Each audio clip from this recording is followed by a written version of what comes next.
What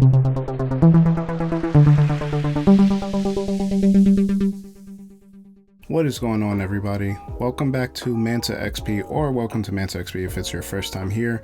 Please consider hitting that like button, subscribe to the channel if you are someone new, and let's get into these top 10 video games coming out in the month of November. So 2023, as I've been saying throughout this entire series, has been one of those just crazy years in gaming. I think June and October were probably the highlights of the year, but November is no slouch either. So let's get right into these games. So on November 2nd, we have Star Ocean, the second story R. Now, this demo is available right now, so you can try it out. This is a kind of HD 2D looking remake of the second game in the Star Ocean series, and a lot of people have said this is the best game in the series, and I really like how it looks. You know, it looks like they have some of that PlayStation 1 era backgrounds, but the graphics look a little more modern and things like that. So I do want to pick this game up.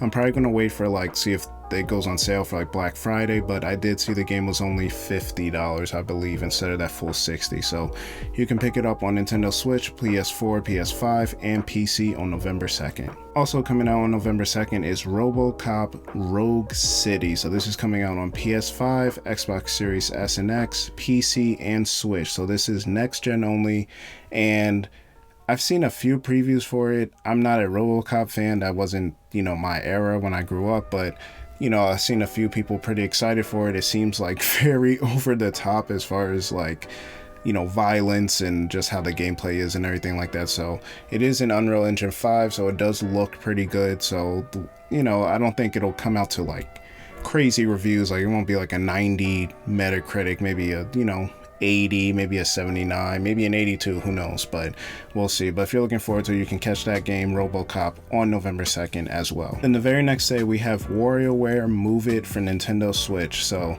I'm not a particular fan of WarioWare games. They do seem pretty fun if you want to play little mini games or party games, if you have people over, kind of 1-2 switch. A lot of the games are pretty unique and creative and things like that. So if you're into these kind of games, you can pick it up exclusively on the Nintendo Switch on November 3rd. Then moving on to November 9th, we have a Like a Dragon Gaiden, The Man Who Erased His Name. This game is based on Kazuma Kiryu faking his own death and abandoned his name for the sake of protecting his family.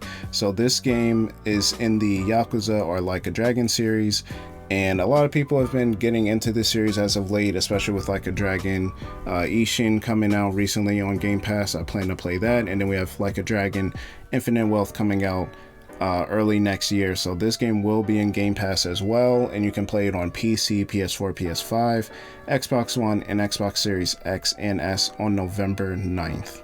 Now, not a full game, but we do have a big DLC for Tales of Arise coming out. It's called Tales of Arise Beyond the Dawn. Now, I didn't look into any of the details on this because I still haven't finished Tales of Arise, but I do know it is supposed to be a, continuation of that main story. So if you're, a fan of the Tales of series, this does continue that game that came out in 2021. So it will be coming out on November 9th, same day as Like a Dragon Gaiden, and it will be available on PC, PS4, PS5, Xbox One, and Xbox Series X and S for all the Tales of fans and the JRPG fans. You got something to look forward to. Then the next day, we have the biggest game, the bestseller every year, Call of Duty Modern Warfare 3, coming out on November 10th, and we already know this is going to be available everywhere. It will be interesting to see, since Xbox does now own Activision Blizzard, if this will be, we'll see that Xbox or Microsoft Studios logo on this game, because technically they own it now. But I've said multiple times, I'm not really into the multiplayer games. I haven't played Call of Duty since the original Modern Warfare 3 in 2011, I think that was. So, but we know this is going to be the biggest game ever. No introduction needs to be made. We all know Call of Duty Modern Warfare 3, November 10th. And on November 14th, we finally get the Nintendo Switch version of Hogwarts Legacy. So Hogwarts Legacy was a big seller. I think it sold 10 million copies in the first month or so, or first couple of months. So big seller, made a lot of money, rated relatively well. I think it was around an 84, 85 on Metacritic, but the Switch version is finally coming out. It was delayed, and it's going to be interesting to see what this looks like, because we all seen the Mortal Kombat 1 Switch version was just not, it was not it, and it cost $70. So Hogwarts Legacy, it is, you know, an open world like RPG type game, so we'll see how that looks. But if you're looking forward to picking it up on Switch, you can pick it up on November 14th. And 3 days later, on November 17th, we have Super Mario RPG coming out on the Nintendo Switch. So this is obviously a remake of the classic Super Mario RPG in The Legend of the Seven Stars, developed by Square Enix back in the 90s for Super Nintendo.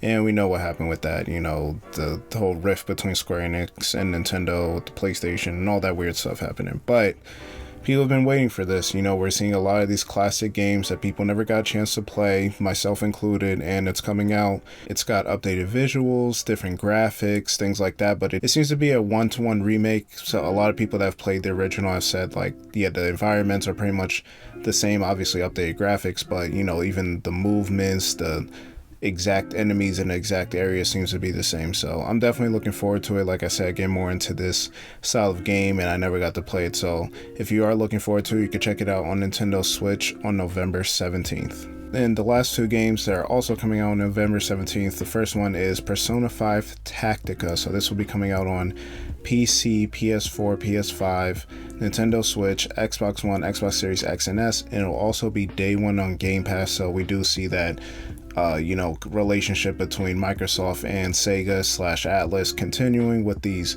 day one Game Pass games. So Persona 5 Tactica, again, they're just milking that Persona 5 cow for all it's worth. You know, we have Persona 5, Persona 5 Royal, then the next gen versions of the game, then you have Persona 5 Strikers, you have the dance game or whatever it was called, and now you got Persona 5 Tactica. So, you know, eventually we'll get Persona 6, maybe 2025, but that remains to be seen. But until then, Persona 5 Tactica, it's exactly how it sounds. You got these chibi style Persona characters playing in a, you know, Fire Emblem, Tactics Ogre, Triangle Strategy, that type of, you know, strategy RPG game. Of course, you know, a little more vibrant and colorful, and like I said, the chibi style, but still having that, you know, Persona DNA in the style with the art, you know, artistic direction and everything like that. So if you're interested in it, you could pretty much get it on every system and day one in Game Pass on November 17th.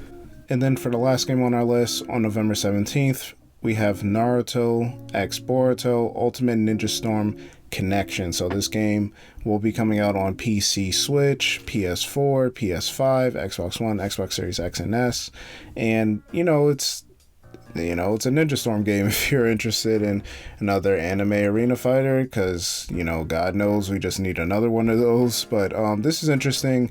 I never really buy these games. I've played a few of the Ultimate Ninja Storm games. Of course, they're bringing the Boruto characters, which is still popular. I know a lot of people don't like Boruto, but, you know, it does have its own unique, it stands on its own as an anime and as a manga, and I do like the story and a lot of the fights and a lot of the things they've been to add to it. So if you're interested in playing with pretty much every character in the Naruto franchise and conglomerate, you'll be able to do that on November 17th. That pretty much wraps it up, guys. So again, November, not a slouch when it comes to these other months of the year, but of course, as 2023 is winding down, we'll start seeing some more like ports or AA games, and not too many big AAA games. You know, everybody wants to get in before that holiday season, before, you know, Game of the Year awards season and things like that. They want to get all that out. So November still pretty good looking at it. You know, we got Like a Dragon, Gaiden, you got Super Mario RPG, Persona 5 Tactica, Call of Duty, of course. So there's a lot for everybody to play, no matter what you like to play. So, but y'all let me know in the comment section below, which game are you looking forward to the most for the month of November? Leave a like on this video, subscribe, and also enter our giveaway that I posted in my last video for the Sea of Stars review. So go check that out, follow all those rules, and you can be entered to the giveaway. But until next time, I'll catch you guys. Peace.